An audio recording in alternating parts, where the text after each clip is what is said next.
Welcome to our series Rapid Review, where we go over games, giving you gameplay, share what it's about, and give you our thoughts in under 10 minutes. I'm Led with Gamers Keep, and in this video, we're reviewing Expedition 33. Hey, yo, Led. Yeah, what's up, Jaquay? Mind if I stepped in for a minute? Sure, homie, go for it. Jaquay gonna give you the lowdown, dog. This ain't gonna be no boring ass review talking about turn-based circle jerkins and whatnot. I'm gonna give you the real. Expedition 33 about the honeys. That's how you know what I'm saying? You start out me and my little ginger rep Mael. Right off the bat, I already knew she had a thing for me. Feelings mutual, baby. Next up, we run into Sophie. Oh, girl gave me a scrofy. You know what I'm saying? She's my little baguette baby. And you know, mama always said 2 was better than 1. But you know what your Quori say? 3 better than 2. So now we meeting Luna. She my little Chinese dragon. Spitting fireballs at electrocuting. And for all you Reddit romping foot fetishes out there, this game will not disappoint it. Jaquay, no, she got toes you couldn't taste. But even with all that Asian persuasion, the no-brainer's my girl Mael. Look, I know we've been over this, but as your guardian, I need to say this one more time. Wait, hold up. What's he saying about guardian? Congratulations, you beat a teenager.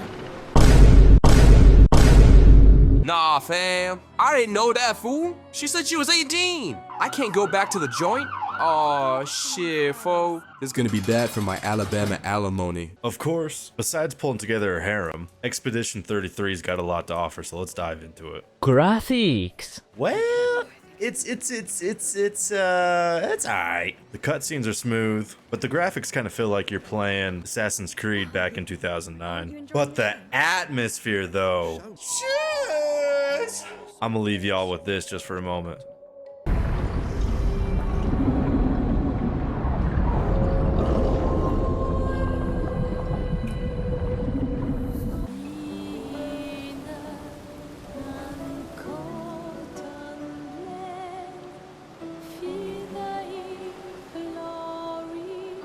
Indigo trees over there.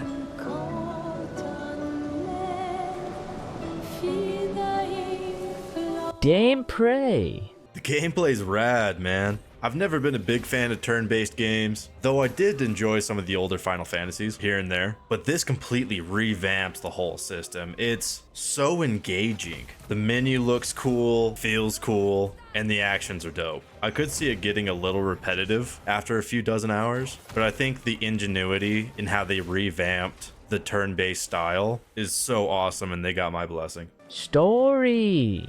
Obviously about bumping around some bodacious bunnies.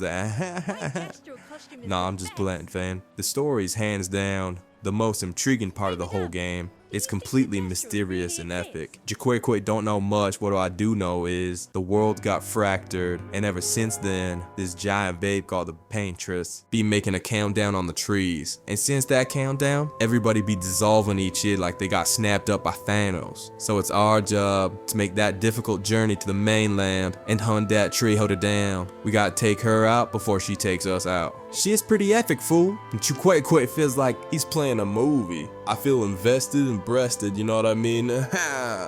Difficulty. Shit.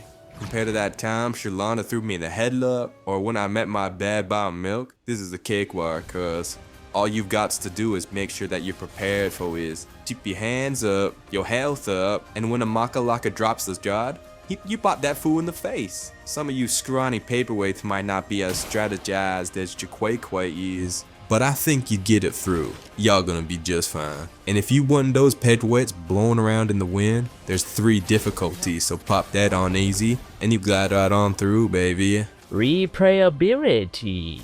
Replayability might not be as massive as some of the bigger titles such as Elden Ring, where you have a million endings, but there are 2 endings, and with such a gripping story, I can easily see fans going back for a second run. Not to mention all the exclusive items that you unlock as well, with cosmetics, weapons, NPCs that you're gonna miss on the first run through that you want to talk to. So I'd say she's good for 2 playthroughs, giving you probably 100+ hours, and not to mention the sound. Oh, the soundtrack is magic, and that alone is worth playing on a loop. Value for price and where to buy.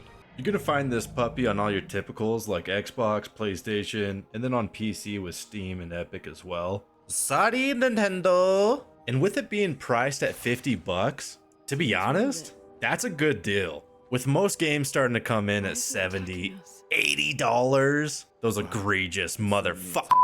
50 bucks honestly isn't too steep. And in my opinion, I think this can go toe to toe for Game of the Year. So with that perspective, it's a must. Though, if you do have access to Game Pass, it's on there right now, and I was able to play it for 12 bucks, for example. So hard to beat a deal like that. Would you recommend? Chiqueque recommends this more than chicken on waffles.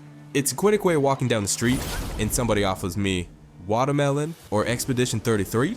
I'll be walking way over to watermelon, but Expedition 33 is still a good game, you know what I'm saying?